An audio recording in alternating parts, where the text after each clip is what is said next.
our harvest from our backyard, our tomatoes and cucumbers. And this is I don't know how many times I got that many tomatoes before. Maybe it's like third time or something.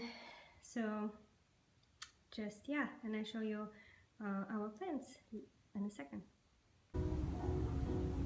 Okay, here's our tomato plants. I will try to show you them, kind of like try to show every single one. See the construction going on right here, but yeah, they about that much tall, kind of bushy. I did prune them in the beginning, but I stopped doing it after they started producing fruits, because occasionally not every kind of tomatoes has to be pruned, because some kind of tomatoes actually, from those little suckers, you are getting all of the harvest. This one is really bushy. It's look like a yellow pear. It's a small cherry tomato, and it's just taking over, and it's really tasty. We have 11 plants over here, and it's middle of July, and we are in San Diego, more inland, kind of 20 minutes away from the ocean. We did this netting, kind of like a protection from our chickens.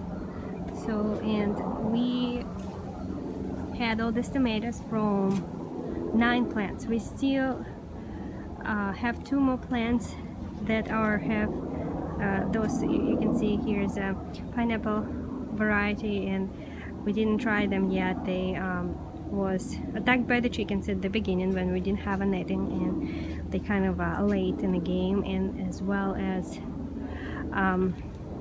our, I think it's called carbon tomato. It's kind of in the middle, and I did a very bad thing. I was like so crazy about picking up the suckers when every day I did it in the morning. It was kind of a routine or something. It helped me come down and kind of like, you know, feel good.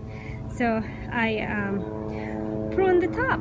So, and when I pruned the top, it was like no more suckers, and like, oh my gosh, my tomato gonna die. But it did not die. Nobody believed me that it's gonna survive. It didn't have any growth for a very long time, and then as you see, we have a mulch.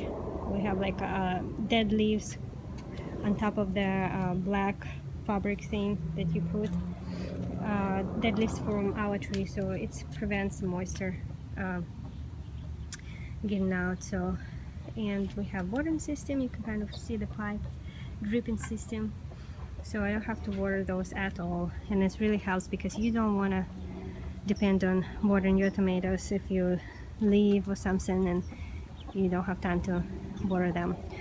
I find out that we have Black Beauty and Blue Beauty, and they are the most flavorful and tastier tomatoes. They are like, oh my gosh, they're really tasty. Those tomatoes is really big, and they are really tasty. Most of the varieties that we have here.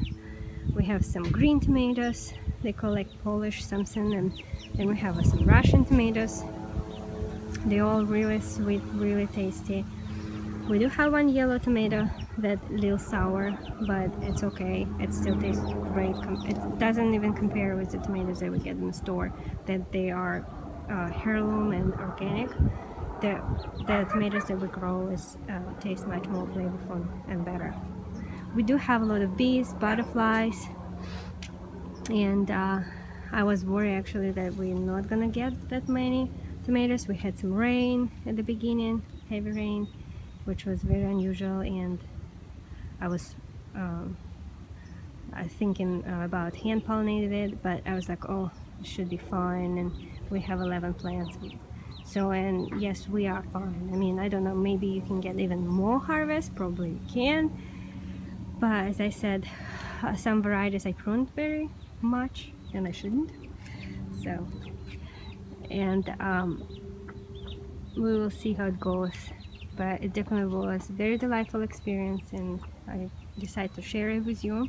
And if you want to grow tomatoes in your backyard, you should do it.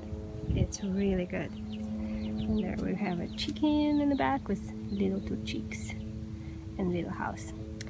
All right, have a good day.